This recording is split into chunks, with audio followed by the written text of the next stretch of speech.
I want to give you my solution to this whole inflation crisis and the mess that we're in. People blame the Federal Reserve, and I do too. However, the federal government is just as guilty. Let me tell you what's going on, and I'm going to share with you my plan on how to fix this. The federal government is overspending. They're not living within their means. The federal government's income is approximately $4 trillion a year. So this is the tax money that they collect from Americans, from businesses, etc. $4 trillion, yet they're spending about $6 trillion a year. If you make $4 trillion a year, then how do you spend $6 trillion? The answer is easy. You just borrow the money. And that's what the federal government keeps on doing. The Federal Reserve is more than happy to print that money up and loan it to the federal government. As the Federal Reserve prints more money, it causes more inflation. If you want to lower inflation, then have the government learn how to manage their money, how to budget, so that they don't have to borrow more money, so that the Federal Reserve has no more excuses to print more money. I'm not the only one that feels this way. President Reagan said the exact same solution 47 years ago, and I want to show you this clip. When they give me a choice between a $53 billion deficit in the budget and an $80 billion deficit, when budget deficits are what's causing inflation, I don't see that there's any room to be on either side of that argument. I think the answer to curing inflation is a balanced budget. Now, how do you do that? I mean, it's not, how do you balance the budget? And balancing the budget is like protecting. You don't spend more than you take in, right? Yeah, it's like protecting your virtue. You have to learn to say no. So you just heard it there. My solution, it's not novel or revolutionary. It's not rocket science. My solution for inflation is, the first thing is, stop spending taxpayer money on wasteful programs. Now that would be a good start. The second thing would be to eliminate excessive regulation and allow the private sector to increase production.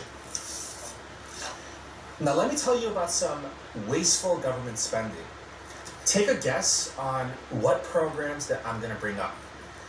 So let's start with the easy ones. Let's start with the no-brainers. So let me know if you agree with me on this one or not. I don't like how the government spends $3 million on a hamster fight club. So the National Institutes of Health used $3.4 million of taxpayer money to fund experiments on hamster fights, the Hamster Fight Club. So listen, I can't even make this stuff up. So hamsters were placed into a cage match for 1v1 combat. Some of the hamsters were injected with anabolic steroids. Other hamsters were drugged with cocaine. And then you had other hamsters going into battle all natural. So just like a boxing match or MMA, the experimenters, they scored the hamster fights. So how many times they bit, how many takedowns they attempted versus how many takedowns that they completed, etc. All the stats. And you know what's crazy? These experiments, they took place in Boston. In Massachusetts, animal fighting and animal cruelty are illegal. Our government used taxpayer money on these illegal activities, so they're apparently above the law. So listen, if you think I'm lying, again, I'm not even creative enough to concoct a story like this. And you know the organization PETA, People for the Ethical Treatment of Animals, you better believe that PETA went ballistic when they discovered this. So listen, I don't know about you, but this is just my opinion. I think that something like this is a waste of taxpayer money. The government wanted to find out if drugs make hamsters more aggressive and long-term effects. So you and me, we paid for this Hamster Fight Club study, so at a minimum, I think that we deserve to know the results, and here they are. If you put a hamster on steroids or cocaine, they'll bite more quickly and more often. 85% of hamsters that were taken off steroids experienced roid rage for several weeks. You have to take into consideration that the average hamster's lifespan is about 2 years. So a few weeks is a long time. The conclusion was the abuse of steroids and cocaine can cause long-term damage. So ladies and gentlemen, we paid $3.4 million of taxpayer money for that conclusion. So let me give you another example of wasteful spending. How about the IRS spending $700,000 a year on ammunition? So listen, the majority of audits are done by mail, so you don't need a gun for a mail-in audit. The IRS has a division of special agents, like super auditors, and these IRS agents receive guns. There's about 2,000 of these special IRS agents, and you know what? I know what they do, and they don't need guns.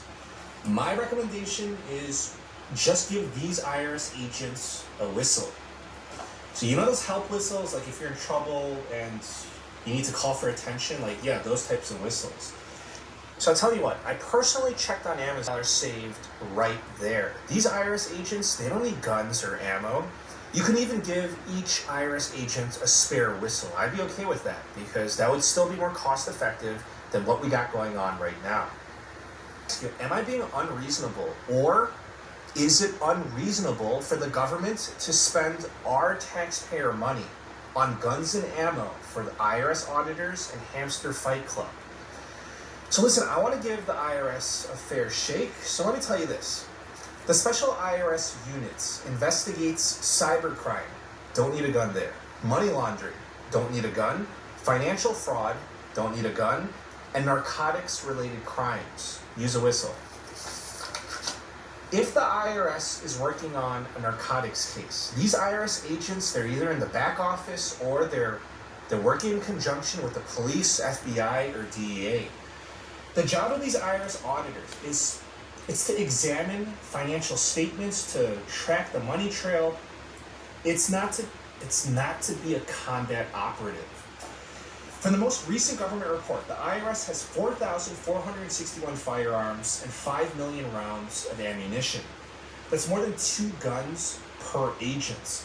So most of the ammunition is spent at the IRS training facility in Georgia for these special IRS agents to receive their handgun qualification. It's a big waste of taxpayer money. Listen, I can go on and on about wasteful government spending, like the millions of dollars that we spent on counting amberjack fish in the Gulf of Mexico. And amberjack fish are not even endangered. Or how the Department of Defense spent $2.4 million to learn how to get more likes on their social media. Or the $1.5 million spent on putting fish on treadmills and testing their endurance. So I would suggest that we cut out all of these ridiculous programs. This is at least a start on balancing the budget and climbing out of the debt hole that we created, or that they created. So I would thoughtfully cut government spending. If the government becomes more fiscally responsible, then less money would need to be printed, and then we would have less inflation. But people would say, Brian, that would cause a recession when you have less government spending. That's how they want to scare you. Additionally, I would rather have a recession than let the situation get worse and let this ridiculousness get worse and create a financial crisis and a meltdown, because that's where we're headed. Another way to lower inflation is to increase production. I believe in regulations to protect people, to protect environments, etc. However, I do not support excess regulation that unnecessarily slows down growth and production. So I just want to mention the second part. I'm not going to get into further details because I just wanted to focus on the fiscal responsibility in this video. But that would be my solution to fix inflation. I believe that the politicians have gotten too greedy. It's out of control now. The politicians have always been greedy, but this is just a different level. So it's sad to see that the politicians, it's sad to see them acting this way as if we are here to serve them, when it should be the other way around, that they should have a duty to serve us. It's sad that nowadays that people go into politics to get rich, to make more money, to gain more power. It's for all the wrong reasons. And it's so evident because the cure to inflation, it's not complicated. The politicians know this, they know the answer, but they're too greedy and they need to spend. They need to satisfy their special interests the rich donors.